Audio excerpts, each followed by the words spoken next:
الحمد للہ وکفا والصلاة والسلام علی سید الرسل وخاتم الانبیاء وعلى آلہ واصحابہ الذین اوفوا عہدا الذین هم خلاصۃ العرب الاربع وخیر الخلائق بعد الانبیاء اما بعد فاعوذ باللہ من الشیطان الرجیم بسم اللہ الرحمن الرحیم ولا يحسبن الذين كفروا سبقوا إنهم لا يعجزون وأعدوا لهم ما استطعتم من قوة ومن رباط الخيل ترهبون به عدو الله وعدوكم وآخرين من دونهم لا تعلمونهم الله يعلمهم وما تنفقوا من شيء في سبيل الله يوفى إليكم وأنتم لا تظلمون قال النبي صلى الله عليه وسلم من أنفق نفقة في سبيل الله كتب له 700 ضعف صدق الله العظيم وصدق رسوله النبي الأمي الكريم ونحن على ذلك لمن الشاهدين والشاكرين والحمد لله رب العالمين۔ 10واں پارہ سورہ انفال کی 2 آیتیں کریمہ تلاوت کی ہیں اور جناب نبی پاک صلی اللہ علیہ وسلم کا ایک فرمان تلاوت کیا ہے جس کو امام ترمذی نے روایت کیا ہے۔ فرمایا وَلَا يَحْسَبَنَّ الَّذِينَ كَفَرُوا سَبَقُوا إِنَّهُمْ لَا يُعْجِزُونَ۔ کافر اس غلط فہمی میں نہ ہو کہ وہ جیت جائے گا اور وہ ہار نہیں سکے گا۔ انہم لا یعجزون، کہ وہ عاجز نہیں ہو سکتا۔ ولا یحسبن الذین کفروا، نہ خیال کرے وہ جو کافر ہے سبقوا، مسابقت کر جائے گا، ہم سے بچ نکلے گا۔ ہاں، مسلمانوں کے ذمہ کیا کام ہے؟ اعدوا لهم ما استطعتم من قوة، کہ تم لوگ تیاری کرو جتنا تمہارا بس ہے، ما استطعتم من قوة ومن رباط الخیل، گھوڑوں کو تیار کر کے رکھو، ترہبون به عدو اللہ وعدوکم، جہاد کی تیاری سے، ان گھوڑوں وغیرہ اسلحہ سے اللہ کا دشمن اور تمہارا دشمن ڈرتا ہے۔ جہاد کی تیاری سے اللہ کا دشمن تمہارا دشمن ڈرتا ہے۔ وآخرین من دونہم، مزید اور بھی پیچھے ہیں۔ تم نہیں جانتے ہو تم اپنے دشمنوں کو، بہت ساروں کو جانتے ہو، بہت ساروں کو تم اپنے دشمنوں کو نہیں جانتے۔ خصوصاً انسان غیب تو نہیں جانتا، ایک بظاہر دوست بنا ہوا ہے لیکن ہے منافق۔ اللہ یعلمہم، اللہ جانتا ہے۔ وما تنفقوا من شیء فی سبیل اللہ یوفى الیکم، جو کچھ تم اللہ کے راستے میں چھوٹی سی چیز بھی خرچ کرتے ہو، من شیء نکرہ ہے، تھوڑی سی چیز بھی خرچ کرتے ہو، یوفى الیکم، پورا اس کا کئی گنا اللہ اس کا آپ کو بدل عطا کرے گا۔ اور اس کی تو شان یہ ہے کہ ذرہ برابر بھی کسی پر زیادتی نہیں کرتا، تو مجاہد کے ساتھ کیسے اس کی زیادتی ہے؟ مجاہد کے ساتھ تو اس کو خاص پیار ہے۔ جو حدیث آپ کے سامنے تلاوت کی، فرمایا من انفق نفقۃ فی سبیل اللہ، جو شخص جہاد میں خرچہ کرتا ہے، اور یہاں بھی نکرہ استعمال ہوا، عربی اصطلاح ہے معرفہ اور نکرہ، یعنی چھوٹا سا خرچہ، بہت بڑی رقم نہیں۔ من انفق نفقۃ فی سبیل اللہ، جو توفیق تھی اس نے اللہ کے راستے میں جہاد میں خرچ کیا ہے۔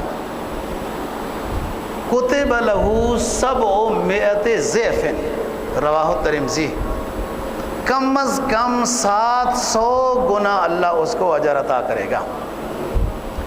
یہ بات قرآن مجید نے تیسرے پارے میں بیان کی ہے۔ مثل الذین ينفقون اموالهم فی سبیل اللہ کمثل حبۃ انبتت 7 سنابل فی کل سنبلۃ 100 حبۃ واللہ یضاعف لمن یشاء واللہ واسع علیم۔ جو اللہ کے راستے میں خرچ کرتے ہیں، یاد رکھیں یہاں اللہ کے راستے سے مراد جہاد فی سبیل اللہ ہے۔ لوگ ان آیتوں کو اور حدیثوں کو توڑ موڑ کے اپنے لیے فضیلت بناتے ہیں۔ جو قرآن کی حدیث کی صاف ستھری بات ہو اس پر عمل کرنا چاہیے، بھلے ابھی ہم اس پر عمل نہیں کر رہے، لیکن جو قرآن حدیث بیان کر رہا ہے نا، اس بیان میں خیانت نہیں کرنی چاہیے۔ یہاں جو 700 گنا کم از کم اجر کی جو بات کی ہے قرآن نے، وہ مجاہد فی سبیل اللہ کے لیے، جو اللہ کے راستے میں جہاد کرتے ہیں، قتال فی سبیل اللہ۔ ٹھیک ہے، سبق سیکھنا اور دین کے کام کرنا ثواب ہے، لیکن جو 700 ضعف کا جو جملہ ہے 700 گنا والا، وہ مجاہد فی سبیل اللہ کا ہے۔ اور جو حدیث بھی ہے اس میں فرمایا کہ انفق نفقۃ فی سبیل اللہ یوفا کتب لہو 700 گنا۔ دیکھو ایک اصولی بات ہے، پچھلے جمعے پر ہم نے بات ختم کی الغرم بالغنم میں، جس کا جتنا حصہ ہوگا، جس کی جتنی قربانی ہوگی، جس کا جتنا مجاہدہ مشقت ریاضت ہوگی، اس کو اتنا اجر ملے گا۔ اب ایک ہے اپنے گھر میں بیٹھ کر دین کا سبق پڑھنا، بے شک اجر ہے، اور ایک ہے کہ سرحد کے اوپر دشمنوں کے مقابلے میں بیٹھ کر پہرا دینا، اسلحہ لے کے کھڑا ہونا۔ آپ خود سوچیں کہ دونوں کاموں میں کون سا کام مشکل ہے، تو جو مشکل زیادہ ہے اس کے اوپر اجر زیادہ ہے۔ لوگ جب حج عمرہ کرنے جاتے تو پوچھتے کہ طواف کرنا زیادہ افضل ہے یا مسجد عائشہ یا تنعیم یا جیرانہ سے طائف سے احرام باندھ کر آ کے عمرہ کرنا زیادہ افضل ہے۔ لوگ مسئلہ پوچھتے ہیں نا، جیسے بندہ گیا عمرہ کیا، حلال ہو گیا، وہاں اب 30-40 دن رہنا ہوتا ہے، تو لوگ سوال کرتے ہیں کہ طواف زیادہ کرنا افضل ہے یا عمرہ کرنا افضل ہے۔ مختلف لوگوں نے مختلف باتیں لکھی ہیں۔ میرا ماننا یہ ہے کہ جس میں مشقت زیادہ ہے اس پہ اجر زیادہ ہے۔ دیکھیں آپ کپڑے پہنیں گے، ادھر جائیں گے، کرایہ لگے گا، احرام میں آئیں گے، پابندیاں ہوں گی۔ طواف تو 15-20 منٹ میں رش نہ ہو تو ہو جاتا ہے، عمرے میں 3-4 گھنٹے لگتے ہیں۔ جس نیک کام میں مجاہدہ زیادہ ہے، الغرم بالغنم، تو مجاہد کا مقام بہت ہے۔ فضل اللہ المجاہدین باموالہم وانفسہم علی القاعدین درجہ۔ جو لوگ جہاد فی سبیل اللہ کرتے ہیں، پیسہ بھی خرچ کرتے ہیں، جان بھی خرچ کرتے ہیں، وہ دوسرے نیک لوگوں کے مقابلے میں کہیں زیادہ درجات حاصل کر رہے ہیں۔ باقی جتنے نیک ہیں کلم وعد اللہ الحسنی۔ تو فرمایا کہ ولا يحسبن الذين كفروا سبقوا انهم لا يعجزون۔ کافر یہ نہ سمجھے کہ وہ کامیاب ہو گیا ہے، ایسا نہیں ہوگا۔ یہ بعض دفعہ نشیب و فراز مسلمانوں کے اعمال کے لحاظ سے ان پر آزمائش آتی ہے۔ مسلمان کے ذمہ جو کام ہے، جتنے اس کے بس میں ہے، جتنی اس کی استعداد ہے، اتنا یہ محنت کر رہا ہے تو اللہ کی مدد پائے گا۔ لیکن جتنے اس کے بس میں ہے اتنی یہ محنت نہیں کر رہا، اور کہتا ہے یہ ہے جی توفیق جتنی ہو، بس جتنی توفیق ہو، جبکہ اس کے پاس ٹائم بھی ہے، صحت بھی اچھی ہے، پڑوسیوں کے ساتھ لڑنے کی، رشتہ داروں کے ساتھ لڑنے کی، اپنے دفتر کے ساتھیوں کے ساتھ لڑنے کی، تو صحت بھی اچھی ہے۔ حالانکہ ان کے ساتھ تو صلہ رحمی ہے۔ حدیث میں آتا ہے آخرت میں سب سے زیادہ جو اللہ سے چیز مقابلہ کرے گی کہ اس بندے کو اللہ پاک جنت دے دو، اللہ پاک اس کو جنت دے دو، جب تک اس کی بات نہیں مانی جائے گی وہ چیز مجادلہ کرتی رہے گی۔ ان میں سے ایک صلہ رحمی ہے۔ ہم نے اپنی صحت، اپنی طاقت، اپنی لڑائی کا محور پڑوسیوں میں، رشتہ داروں میں، ان اپنے مسلمانوں کے ساتھ اپنی لڑائی اور اپنا غصہ نکالنے کا جناب وہ رکھا ہوا ہے، ٹائم رکھا ہوا ہے۔ حالانکہ غصہ جائز، حد میں جائز ہے، لیکن اصل غصہ تو کدھر ہونا چاہیے؟ جہاد فی سبیل اللہ کے لیے یہ طاقت مانگو، رکوع سجود کے لیے طاقت ہو، لمبے لمبے رکوع ہو، لمبے سجدے ہو، لمبا قیام ہو، سرحد پر پیرا ہو، جہاد فی سبیل اللہ ہو، اس کے لیے اللہ سے صحت مانگو، تو وہ مانگنا بھی ثواب ہے، وہ واک کرنا بھی ثواب ہے، وہ فسیرو فی الارض بھی ثواب ہے کہ آپ کی نیت یہ ہے میری صحت اچھی ہو میں عبادت اچھی کروں، میری صحت اچھی ہو میں جہاد فی سبیل اللہ کروں، تو وہ چلنا پھرنا بھی ثواب۔ دیکھو نا حدیث میں آتا ہے الخیر معقود فی الخیل، گھوڑے کی پیشانی پہ تو خیر لکھی ہی ہوئی ہے، کیوں؟ جب جہاد کی نیت سے ہو، فرمایا اس کو رسی کے ساتھ باندھا ہوا ہے نا، وہ ادھر ہی چند قدم چلتا ہے، جہاد میں بھی نہیں گیا گھوڑا، تیاری ہو رہی ہے، ادھر رسی کے ساتھ باندھا ہوا ہے نا، وہ ادھر ہی 2 قدم ادھر چلتا ہے، 2 قدم ادھر چلتا ہے، جو ادھر ادھر جو چل رہا ہے، جس نے گھوڑا رکھا ہوا ہے اس کے لیے اجر لکھا جا رہا ہے۔ تو جہاد کی نیت سے واک کرنا، تیاری کرنا، مجاہدہ کرنا، ٹریننگ کرنا، یہ سب اللہ کو بہت پسند ہے۔ نبی پاک صلی اللہ علیہ وسلم کسی عرس میں نہیں گئے۔ ایک دفعہ آپ کو زبردستی نبوت ملنے سے پہلے کچھ پروگرام ساتھیوں نے بنایا تھا کہ ادھر ایک پروگرام ہے، اس کو بھی لے جاتے ہیں۔ آپ نے کہا میں نہیں جاتا ہوں۔ انہوں نے کہا ہم اٹھا کے لے جائیں گے۔ آپ کو نیند آ گئی، نیند میں آپ کا وزن اتنا زیادہ ہو گیا وہ اٹھا ہی نہیں سکے، جبکہ ابھی آپ نبی نہیں۔ ایسے پروگراموں میں آپ کبھی نہیں گئے، وہ میلے کچیلے اور اس وقت ضائع کرنا۔ جب حضرات صحابہ رضی اللہ عنہ تیر اندازی کا مقابلہ کرتے تھے، ادھر سے افریقہ سے آئی ہوئی جماعت ہے حبشہ سے، ادھر حضرات صحابہ ہیں، اس تیر اندازی کا مقابلہ دیکھنے کے لیے، مسابقہ دیکھنے کے لیے سرکار دو جہاں صلی اللہ علیہ وسلم بھی تشریف لے جاتے، کیونکہ یہ جہاد کی تیاری ہو رہی ہے، یہ تیاری کرنا بھی ثواب، یہ اسلحہ خریدنا بھی ثواب، یہ بنانا بھی ثواب، اس معرکے کو دیکھنا بھی ثواب ہے۔ تو فرمایا وَلَا يَحْسَبَنَّ الَّذِينَ كَفَرُوا سَبَقُوا إِنَّهُمْ لَا يَعْجِزُونَ۔ تھوڑا سا اگر کہیں کافر کامیاب نظر آتا ہے تو کمزور ایمان یہ کہنے لگ جاتا ہے ہاں جی بس یہ ہو، دیکھو نا یہ بڑے اونچے ہیں جی، ان کی بڑی تیاری ہے، ان کا بڑا یہ ہے۔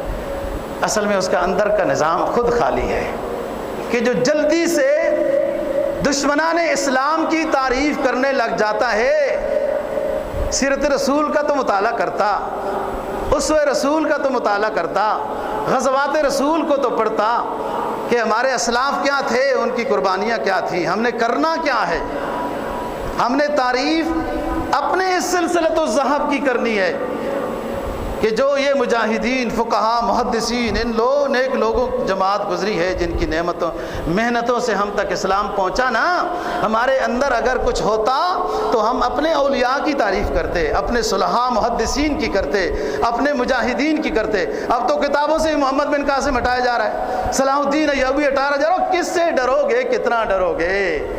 تم جتنا بھی کرتے رہو گے، قد بدت البغضاء من افواہہم وما تخفی صدورہم اکبر۔ دشمن تمہارے بارے میں بڑا برا نظریہ رکھتا ہے، تھوڑا تھوڑا برا وہ ظاہر کر دیتا ہے، تھوڑا تھوڑا برا وہ ظاہر کر دیتا ہے دشمن۔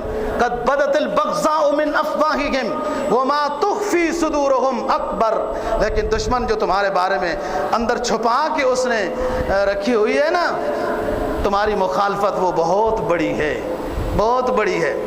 اور ایک مانو گے، 2 مانو گے، 3 مانو گے، آگے مانتے چلے جاؤ گے۔ یہ نہیں کہ دشمن کی بات کو مان کر آئندہ کے لیے ہم بچ گئے ہیں، بس ٹھیک ہے آئندہ وہ تنگ نہیں کرے گا، نہیں، اس نے پوری فائل بنا کے رکھی ہوئی ہے، پکی رکھی ہوئی ہے، ایک مانو گے دوسری منوائے گا، پھر تمہارے اپنے سے بندے خرید کر مبلغ اسلام بھی بنا دے گا۔ بڑی شکست ہوئی ان کے بندے کو جو مبلغ اسلام بنا ہوا ہے، ان کے بندے کو.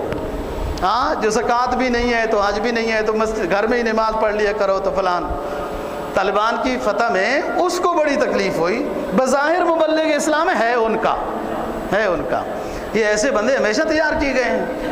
تو بات یہ دشمنان اسلام کی بات کتنی مانو گے؟ اب تو اتنی بھی مان لی کہ جو بندہ مسلمان ہوگا اس کا اسلام ہی قبول نہیں. قربان اسلام کہتا ہے کہ اگر اس نے تمہارے ڈر کی وجہ سے بھی کلمہ پڑھا تب بھی اس کو مارنے کی اجازت نہیں ہے. دل سے کلمہ پڑھا ہے یا نہیں پڑھا وہ جانے اور اس کا رب جانے. اللہ شققت قلبہ. ایک صحابی سے یہ غلطی ہو گئی تھی. میدان جنگ میں سامنے ایک بندہ آیا, پہلے مقابلہ کرتا رہا, جب ہار گیا تو کہنے لگا لا الہ الا اللہ محمد رسول اللہ. صحابی نے اس کو مار دیا. شکایت سرکار دو جہاں صلی اللہ علیہ وسلم پر پہنچ گئی. آپ نے فرمایا کیوں مارا؟ اس نے کلمہ پڑھ لیا تھا. عرض کیا حضور بہت سارا ٹائم وہ ہمارے مقابلے میں لڑتا رہا, جب اس نے دیکھا کہ میں اب پھنس گیا ہوں, مجھے مار دیا جائے گا, تو اس نے فوراً کلمہ پڑھ لیا, دل سے اس نے نہیں پڑھا تھا. آپ نے فرمایا اللہ شققت قلبہ. آپ نے اس کے دل کو چیر کر دیکھ لیا تھا کہ اس نے دل سے کلمہ نہیں پڑھا تھا.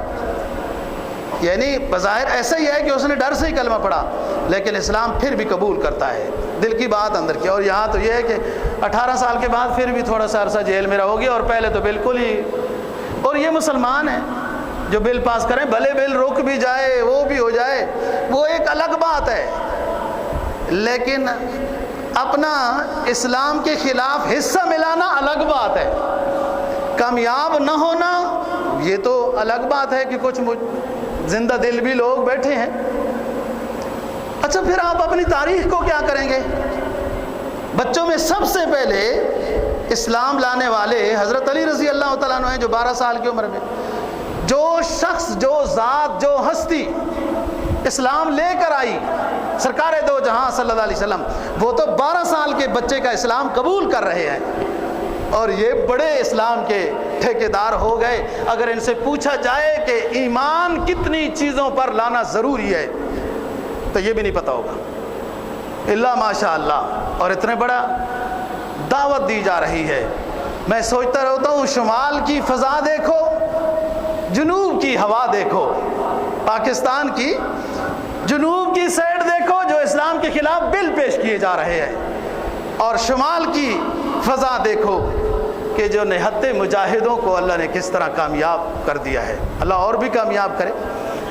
آپ کو مشہور واقعہ یاد ہوگا کہ حضرت غزوہ بدر میں آپ صلی اللہ علیہ وسلم نے اعلان فرمایا, ہاں جی نام لکھواؤ, دشمنوں نے ہمارے خلاف چندہ کیا ہے, معاہدہ کیا ہے, اس تجارت میں جو فائدہ ہوگا ہم مسلمانوں کے خلاف استعمال کریں گے. یہ مشرکین مکہ کا نظریہ آپ صلی اللہ علیہ وسلم کو پتہ چلا.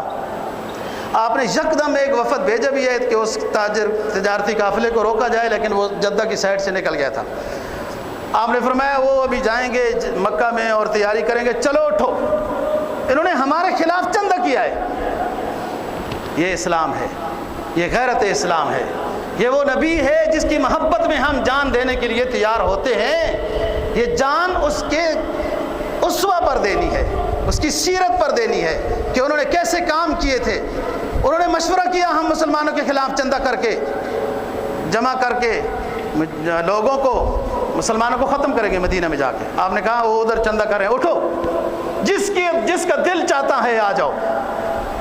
غزوہ بدر میں امر نہیں تھا, ترغیب تھی. غزوہ تبوک میں امر تھا, کوئی نہیں رہ سکتا مدینہ میں میری اجازت کے بغیر. یہ غزوہ تبوک تھا. غزوہ بدر میں آپ نے فرمایا کہ جس کا دل چاہتا ہے ہمارے ساتھ آئے, کوئی نہیں آنا چاہتا کوئی بات نہیں. فضیلت اس کی زیادہ تھی. وہ 2 معاذ اور معوذ بچے, ایک 13 سال کا ہے, ایک 15 یا 14 اس طرح کا ہے. جو چھوٹا ہے اس کا قد بھی چھوٹا ہے اور جو بڑا ہے. کہتے ہیں حضور ہم دونوں بھائی بھی جائیں گے. آپ نے فرمایا نہیں, آپ بچے ہو. بھائی 13 سال والے کا ایمان بھی قبول ہو رہا ہے اور جہاد میں بھی نام لکھوا رہا ہے, اس کا جہاد بھی قبول ہو رہا ہے. 14 سال والے کا ایمان بھی قبول ہو رہا ہے. یعنی وہ ہستی جو ایمان لے کے آئی, جو دعوت دعوت اللہ کر رہے ہیں، جن کے نام سے اسلام متعارف ہوا، جس نے اسلام کا نظریہ پیش کیا، جو اسلام کا مبلغ اعظم ہے، مبلغ اول ہے، وہ تو 13 اور 14 سال کے بچوں کا اسلام بھی قبول کر رہے ہیں اور جہاد میں بھی لے کے جا رہے ہیں۔ بہرحال انہی 2 بچوں نے ابو جہل کو قتل کیا تھا، اس کا قد بڑا تھا، انہوں نے چھلانگ لگا کر اس کو وار کیا اور وہ گرا۔ پھر اس کے بعد عبد الرحمن بن عوف نے غالباً رضی اللہ عنہ وہ چھری سے کاٹا تو وہ کہنے لگا ذرا نیچے سے کاٹنا، گردن کٹنے کے بعد پتہ چلے کہ سردار کی گردن ہے، اب جدھر سے بھی کٹ جائے، کیا بات ہے، بکرا ذبح ہو گیا، کھال جیسی بھی اتار لو۔ تو اس کی خواہش عبد الرحمن نے پوری کی، ٹھیک ہے لمبی گردن ڈالے تو اس کنویں میں گئے۔ میرا موضوع جو ہے کہ بات یہ ہے کہ 13 اور 14 سال کے 2 بھائی ہیں، اسلام بھی سرکار نے قبول کیا، جہاد میں بھی لے کے گئے۔ تو جس ہستی پر کلمہ پڑھتے ہو ان کی تعلیمات پر عمل کرو گے تو اسلام تمہارا قابل قبول ہوگا۔ کس کی باتوں پر لے کر بل پیش کر رہے ہیں؟ کافر کی بات مانتے رہیں گے، مانتے رہیں گے۔ قرآن کیا کہتا ہے؟ ہم مسلمان ہیں نا، ادھر سے سبق لینا چاہیے۔ فرمایا وَلَن تَرْضَىٰ عَنْكَ الْيَهُودُ وَلَا النَّصَارَىٰ حَتَّىٰ تَتَّبِعَ مِلَّتَهُمْ۔ اے مخاطب، تم یہود و نصارہ کو، دشمنان اسلام کو خوش نہیں کر سکتے ہو۔ وَلَن تَرْضَىٰ عَنْكَ الْيَهُودُ وَلَا النَّصَارَىٰ حَتَّىٰ تَتَّبِعَ مِلَّتَهُمْ۔ یہود و نصارہ کی بات مانتے جاؤ گے، وہ تم سے راضی اور خوش نہیں ہوں گے، یہاں تک کہ ان کے مذہب کو قبول کر لو، پھر وہ تم سے راضی ہو جائیں گے۔ یہ قرآن کہتا ہے۔ کتنی مانو گے؟ سب سے پہلے نظریہ ہی یہ رکھو، جو بات قرآن حدیث نے بیان کی ہم اس کے مکلف ہیں، جو قرآن حدیث کی روشنی میں بات ہوگی ہم وہ کریں گے۔ پہلے دن سے ہی دروازہ بند ہو جائے گا۔ وہ طالبان کے ترجمان اور فلان فلان بڑا گھما کے، یہ میڈیا بڑا گھما کے عورتوں کا کیا کرو گے، عورتوں کا کیا کرو گے، عورتوں کا کیا کرو گے۔ اور ادھر مردوں کی حق حقوق کوئی نہیں پورے ہوئی ہے، جو جہاد میں بھی مصروف، کاروبار میں بھی مصروف، ہر جگہ ان کو عورتوں کی بڑی پڑی ہوئی ہے۔ انہوں نے کہا جو اسلام نے عورتوں کے حق حقوق دیے وہ ہم دیں گے، بس بات ختم ہو گئی۔ اگر وہ ایک ایک مانتے جائیں تو پھر کدھر جا کے پھنس جائیں گے۔ لا يحسبن الذين كفروا سبقوا انهم لا يعجزون۔ مسلمانوں تمہارے ذمہ کیا ہے؟ کافر بظاہر کامیاب نظر آئے، وہ کامیاب نہیں ہے۔ کامیاب ہونا ہوتا تو فراں کی چوٹی پر صرف ایک شخص تھا جس نے قولوا لا الہ الا اللہ محمد الرسول اللہ تفلحون کا نعرہ بلند کیا، وہ ایک شخص تھا۔ اگر اسلام کمزور تھا تو اکیلا تھا نا ایک بندہ، سرکار دو جہاں صلی اللہ علیہ وسلم۔ کافر بظاہر رنگ روغن میں نظر آتا ہے، بڑا اسلحہ ہے، بڑی جدید ٹیکنالوجی ہے، جب بھاگنے پہ آئے تو سارا چھوڑ کر بھاگ گئے، پھر کوشش بھی کی خراب کرنے کی۔ یہ بڑی ٹیکنالوجی تھی تو تمہیں وہ بچاتی نا ٹیکنالوجی، کس لیے تم نے وہ جمع کر رکھی تھی؟ مسلمان کے پاس جو ٹیکنالوجی ہے وہ ہونی چاہیے، اس میں کمی نہ ہو۔ سب کچھ اللہ کے پاس ہے۔ ادھر دیکھو قرآن کا انصاف دیکھے، فرمایا وَأَعِدُّوا لَهُم مَّا اسْتَطَعْتُم مِّن قُوَّةٍ۔ امر کا صیغہ ہے، خطاب ہو رہا ہے، اللہ رب العزت خطاب کر رہے ہو مسلمانوں، جتنا تم سے ہو سکتا ہے اتنی جہاد کی تیاری کرو۔ اعدوا لهم ما استطعتم من قوة ومن رباط الخيل ترهبون به عدو الله وعدوكم۔ اور جہاد کے لیے گھوڑوں کو بھی تیار کر کے رکھو۔ تمہاری جہادی ٹریننگ سے، گھوڑوں کی تیاری سے دشمن اپنے گھروں میں بھی ڈرتا رہے گا۔ ترہبون بہ عدو اللہ وعدوکم، گھوڑوں کو صدا رکھنا، انہیں دہشت زدہ رکھنا، یہ مطلوب شریعت ہے۔ وہ سارا کچھ اسلحہ، میزائل، جو کچھ بناتے رہے، مسلمانوں کے خلاف، پھر بھی وہ امن پسند ہے، اور مسلمان جہاد کی ٹریننگ کا نام ہی لے لے تو اس کو وہ دہشت گرد کا لقب دے دیتے ہیں۔ تو دے دیں، وہ تو دیتے رہیں گے ہمیشہ۔ مسلمان کے ذمہ اعدوا لهم ما استطعتم من قوة۔ حدیث میں جناب نبی پاک صلی اللہ علیہ وسلم سے پوچھا گیا، حضرت ابو ہریرہ رضی اللہ تعالیٰ عنہ راوی فرماتے ایک شخص آیا دیہات سے، کبھی کبھی آتا رہتا تھا، اور سلام دعا کے بعد عرض کرتا ہوتا تھا، بڑا تھک جاتا ہوں چل چل کر، فراق میں رہ کر بھی بے چین رہتا ہوں، اپنے گاؤں میں رہ کر آپ سے دور، اے نبی آپ کے دیدار سے دور اپنے گاؤں میں رہ کر بھی بے چین رہتا ہوں، سفر لمبا ہے چل چل کر بھی تھک جاتا ہوں۔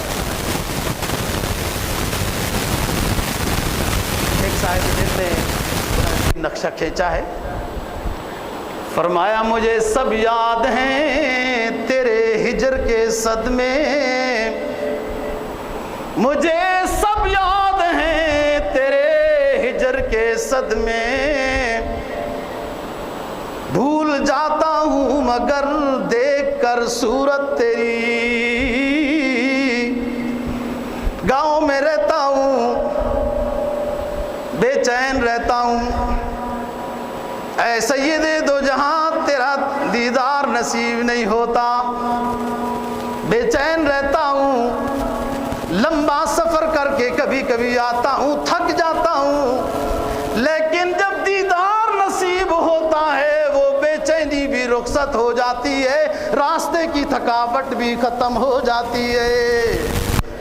مجھے سب یاد ہیں تیرے ہجر کے صدمے، تیرے فراق کے صدمے۔ بابو جی انگلش کا لفظ ہوتا تو مجھے ترجمے کی ضرورت نہیں تھی، ہجر کے صدمے، فراق کے صدمے، تیری جدائی کے صدمے، سب یاد ہیں مجھے تیرے ہجر کے صدمے، بھول جاتا ہوں مگر دیکھ کر صورت تیری،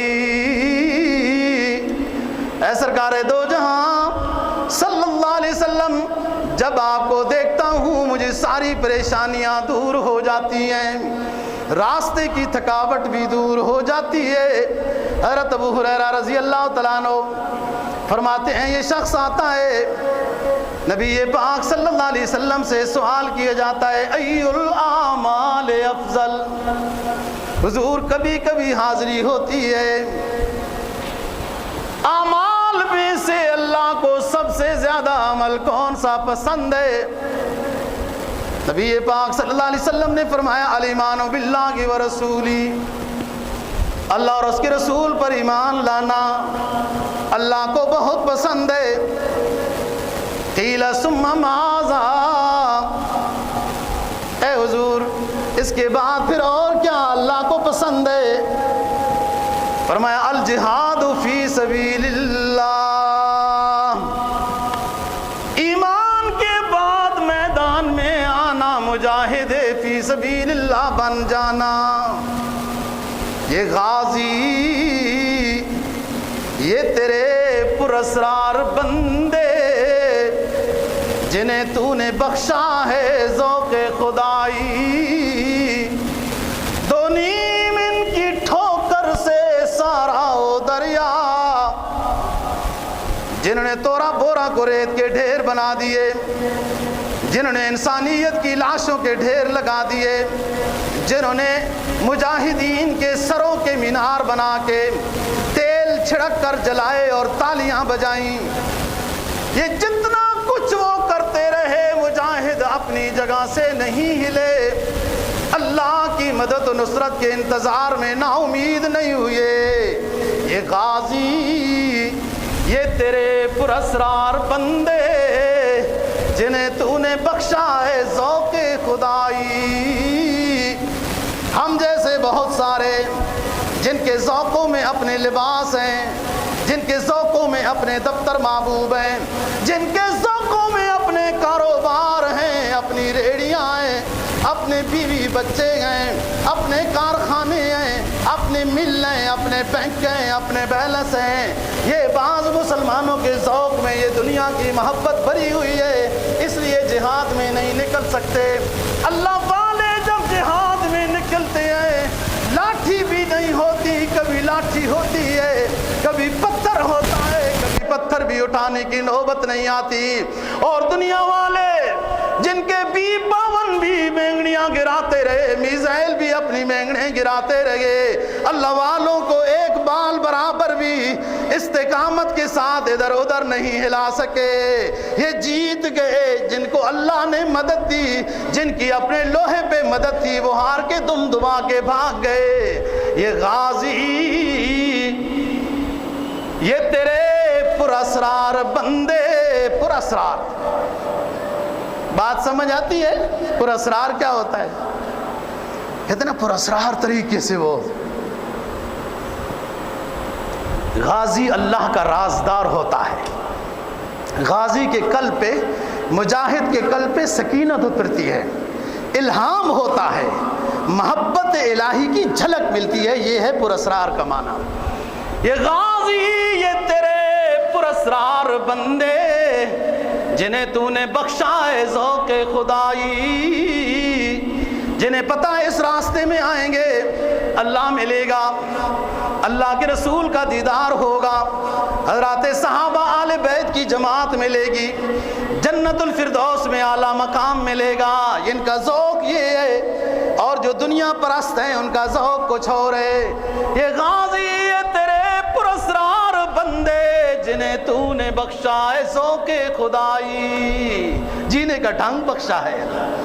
دونوں ان کی ٹھوکر سے سارا دریا ہے کچھ نہیں، لیکن اللہ کی مدد سب کچھ ہے. سارا کچھ ہونے والے رخصت ہو گئے. دونوں ان کی ٹھوکر سے صحرا و دریا، سمٹ کر پہاڑ ان کی ہیبت سرائی. دو عالم سے کرتی ہے بیگانہ دن کو، دو عالم سے کرتی ہے بیگانہ دل کو. عجب چیز ہے لذت آشنائی. اللہ کی محبت، اللہ رسول کی محبت، یہ عجب چیز ہے. یہ عجب کا لفظ وہ کہے گا نا جس کو اللہ رسول کی محبت حاصل ہے. ہم تو ایک رسم کو نہیں توڑ سکتے، سنت ہمیں پتہ ہوتی ہے. ایک رسم ہم نہیں توڑ سکتے، رواج نہیں توڑ سکتے جی. ایک سنت کو زندہ نہیں کر سکتے. کیوں؟ کیا مشکل ہے؟ کیا مشکل ہے؟ کیوں؟ تنخواہ آپ کو سرکار دیتی ہے، بیوی کو خرچہ آپ دیتے ہیں، آپ کے لیے سنتوں پر عمل کرنے میں رکاوٹ کیا چیز ہے؟ بیگم کو کہو بیگم صاحب سنت کے ساتھ ہم ہیں، رہنا چاہتی ہو تو رہو، نہیں تو سو بسم اللہ. دیکھو کیسے رہے گی. آپ خود ہی بزدل ہوتے ہیں، کہتے ساتھی نہیں سنت پر عمل کرنے دیتے، دفتر والے بھی تانگ کرتے. کیوں؟ یہ چیز نہیں ہے. عجب چیز ہے لذت آشنائی. اسلام کا ذوق نہیں ملا، معرفت نہیں ملی، محبت اللہ اور رسول کی نہیں ملی نا، تب سنت پر عمل کرنا مشکل ہو رہا ہے. رسم کو ضائع کرنا ہمارے لیے مشکل ہے، سنت کو توڑ دینا اور اس کا جنازہ اٹھا لینا ہمارے لیے آسان ہے. کیوں؟ اس لیے کہ ایمان کی لذت قلب میں نہیں آئی، اور یہ چیزیں ہمارے اوپر غالب آ جاتی ہیں جن کو لذت آشنائی ملتی ہے. عجب چیز ہے لذت آشنائی، معرفت الہی ہے. ان کے لیے جان کا نذرانہ دینا کوئی مشکل نہیں ہوتا. یہ عجب دو عالم سے کرتی ہے بیگانہ دل کو. اللہ رسول کی جب محبت نصیب ہو نا جی، اسلام کے ادنا سے ادنا اور اعلیٰ سے اعلیٰ کسی حکم پر عمل کرنا کوئی مشکل نہیں ہوتا. آگے چلیے. عبداللہ بن مسعود رضی اللہ تعالیٰ عنہ فرماتے ہیں میں حاضر خدمت ہوا، عرض کیا اللہ کے رسول ای العمل احب الی اللہ تعالی، اللہ کو کون سا عمل بہت پسند ہے؟ آپ نے فرمایا الصلاۃ لوقتها. ایک حدیث میں آتا ہے الصلاۃ علی وقتها، فرض نماز کو ٹائم پر پڑھنا. بس جیسے اذان ہو، جو بندہ نماز کی تیاری کرتا ہے اذان کے بعد فوراً کوئی کام نہیں کرنا چاہیے. اس کو تکبیر اولا نصیب ہوتی ہے، اور 40 دن برابر رہا تو نفاق سے بری ہو جائے گا۔ سب سے بڑی بات ہے، منافق جنت میں نہیں جائے گا، نفاق سے برات ضروری ہے، اور اس کا آسان طریقہ یہ ہے 40 دن ہر نماز باجماعت تکبیر اولا کے ساتھ نفاق سے برات 40 دن کریں گے نا، انشاءاللہ پھر آگے بھی نہیں چھوٹے گی نماز۔ بس آسان نسخہ اذان کے بعد ہے۔ قلت ثم ماذا، عبداللہ بن مسعود عرض کرتے ہیں حضور نماز وقت پر تو ہو گئی، اس کے بعد کون سا عمل اللہ کو پسند ہے؟ فرمایا بر الوالدین، اگر والدین کی زیارت حاصل ہے تو ان کی خدمت کرو، حسن سلوک سے پیش آؤ، ہدیہ دو، گپ شپ لگاؤ۔ جب بڑھاپا آ جاتا ہے ہم سب پہ بھی آ جانا ہے، ایک ایک واقعہ بزرگ دن میں 10 مرتبہ وہی بیان کرتے ہیں، اے فرما بردار بیٹے وہی واقعہ تم نے جو آپ کے والد نے امی نے 10 مرتبہ دن کو سنایا ہے، ہر مرتبہ اے میرے نوجوان ساتھی اسی طرح سننا ہے جیسے پہلی دفعہ سن رہے ہو۔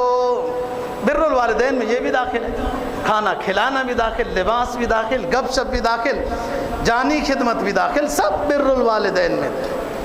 اور معمولی بات نہیں ہے یہ، کسی کو سمجھ میں آئے تو لوگ بیویوں کو راضی کرتے رہتے ہیں، وہ بڑا مشکل کام ہے، لیکن میرا یہ بھی نہیں مطلب کہ بیویوں کو ادھر ہی چھوڑ دو، ان کے حقوق ہی نہ ادا کرو۔ قرب قیامت کی علامات میں سے یہ ہیں کہ لوگ والدین کی بات کو نہیں مانیں گے، بیوی کو راضی کریں گے، اس کی بات مانیں گے، ساتھی اور دوستوں کو ٹائم ضرور دیں گے، ساتھی اور دوستوں کو ٹائم ضرور دیں گے، والدین کو ٹائم نہیں دیں گے۔ یہ قیامت کی علامتوں میں سے ہے۔ آپ خود دیکھ لیں، اگر ہم میں سے کسی سے غلطی ہو رہی ہے تو اس غلطی سے توبہ کرنی چاہیے، ابھی تو موقع اچھا ہے۔ بر الوالدین میں ساری چیزیں داخل ہیں۔ پھر فرما بردار بچہ جب والدین کو محبت کی نظر سے دیکھتا ہے، فرما بردار بچہ ہمیشہ تنگ کرتا ہے، بات نہیں مانتا ہے جی، اور کبھی کبھی دیکھنے چلا جاتا ہے کہ ہاتھ جمرہ مل جائے، ایسا تھوڑا ہے۔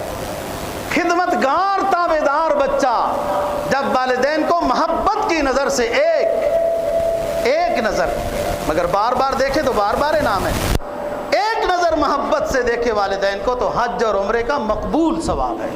حج اور عمرہ تو میں کہتا ہوں کہ حدیث کی طرف آئیں اور اس کو سوچے سمجھے۔ مسلم کی حدیث ہے، رضا الوالد رضا الرب، سخط الوالد سخط الرب۔ والد راضی آپ کا اللہ آپ سے راضی، والدین راضی آپ کا اللہ آپ سے راضی، والدین ناراض آپ کا اللہ آپ سے ناراض۔ بے شک جو مرضی عبادت کرتے رہیں، جیسے دوسری حدیث میں جائز طریقے سے شوہر بیوی سے ناراض، بیوی نافرمان ہے، شوہر بیوی سے ناراض ہے جائز بات سے، بے شک ساری رات عبادت کرتی رہے، حج عمرے کرتی رہے، صدقات و خیرات کرتی رہے، حدیث کہتی ہے کوئی قبول نہیں ہے، منہ پہ مار دی جائے گی کہ اس کا مجازی خدا جو ہے۔ کیا حدیث کہتی ہے کہ اگر میں سجدے کی اجازت دیتا، سرکار دو جہاں صلی اللہ علیہ وسلم کا فرمان ہے، اگر میں سجدے کی اجازت دیتا تو میں عورت کو، بیگم کو یہ حکم دیتا کہ اپنے شوہر کے سامنے سجدہ کرو۔ اگر میری شریعت میں سجدے کی اجازت تو نہیں ہے، لیکن مقام کا تو اندازہ ہو گیا ہے۔ تو یہی بات والدین کی۔ تو حضرت عبداللہ بن مسعود پوچھتے ہیں کہ نماز وقت پر پڑھنے کے بعد پھر کون سا؟ تو فرمایا بر الوالدین، اور اجر بھی اتنا عظیم ہے۔ قلت ثم ماذا، کہا حضور پھر اس کے بعد؟ آپ نے فرمایا الجہاد فی سبیل اللہ، اللہ کو پسند ہے جہاد فی سبیل، بہت فضیلت ہے، اور جہاد کی برکت سے ہی جو اخلاص کے ساتھ ہو نا جی، سپر پاوریں پاش ہوتی ہیں، ہم سے تو چھوٹی سی پاور ہی پاش نہیں ہوتی، جہاد کی برکت سے سپر پاور ہے، ادھر بھی پاش ہوئی اور ادھر۔ اب ان کو نا اس حدیث کے اوپر زیادہ اعتماد آ گیا نا، کہ جو ادھر سے اٹھیں گے اور یوں ہوں گے اور غزوہ ہند ہوگا اور فلان ہوگا، کہ روس بھی بڑا موٹا سریہ تھا، روس کی گردن میں بھی وہ بھی انہی مجاہدین نے نکالا، اور ادھر بھی بہت بڑا موٹا سریہ تھا، یہ بھی اسی طرح دم دبا کے بھاگے جیسے روس گیا ہے۔ یہ کیا لوگ ہیں، ان کے پاس ہے کیا؟ تو لگتا یہ ہے کہ وہ آثار بن رہے ہیں، یہ سمجھ رہے ہیں کہ حدیث پر یہی جو ان کے پاس تو کچھ نہیں تھا۔ جہاد فی سبیل اللہ، اور قرآن کیا کہتا ہے؟ اعدوا لہم ما استطعتم من قوہ، تم سے جو ہو سکتا ہے تم اس کے مکلف ہو۔ پھر فیصلہ اس رب کے حوالے چھوڑو، وہ تو فضائے بدر میں بھی پھر فرشتوں کو اب بھی بھیج سکتا ہے، اس وقت بھی بھیجے۔ جتنے بڑے بڑے کارنامے مجاہدین مسلمانوں کو انعامات کے، معجزات کے، کرامات کے بہت بڑے حاصل ہوئے، ان میں سے کثیر تعداد یہ کرامتیں، یہ معجزے، یہ غیبی مدد کثیر تعداد کی جہاد فی سبیل اللہ میں مسلمانوں کو نصیب ہوئی ہے۔ راستے دیے دریاؤں نے، درندوں نے جنگل چھوڑے، اور غیبی شکل میں چشمے جاری ہوئے وغیرہ وغیرہ، یہ ساری چیزیں کل مسلمانوں کو نصیب ہوئیں۔ یہ غیبی مدد، یہ غیبی پانی وغیرہ، کہ جب چاہا تو صحرا سے پانی کے چشمے نکلے، اور جب چاہا تو دجلہ روڈ بن گیا۔ یہ سب چیزیں نصیب ہوئیں مدد کی جہاد فی سبیل اللہ کی برکت سے، کہ آپ نے اپنے ایمان کو مضبوط رکھنا ہے۔ فرمایا کہ اعدوا لہم ما استطعتم من قوہ ومن رباط الخیل ترہبون بہ عدو مغبرت قدما عبد فی سبیل اللہ فتمسہ النار۔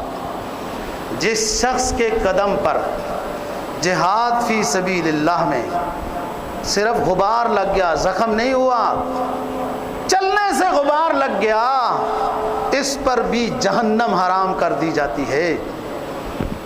ایمان مضبوط ہو، جہاد فی سبیل اللہ کی تیاری ہو، آج نہیں تو کل دوستو، یہ اللہ اپنے فضل سے ہمیں بھی موقع نصیب فرمائے۔ بہت ساروں کو دیکھ لیا، اللہ کوئی اسلامی رونق بھی جو اسلام کے نام پر یہ ملک بنا ہے، اللہ تعالی ہمیں بھی نصیب فرمائے۔ اللہ دین کی سمجھ اور عمل کی توفیق نصیب فرمائے۔ وآخر دعوانا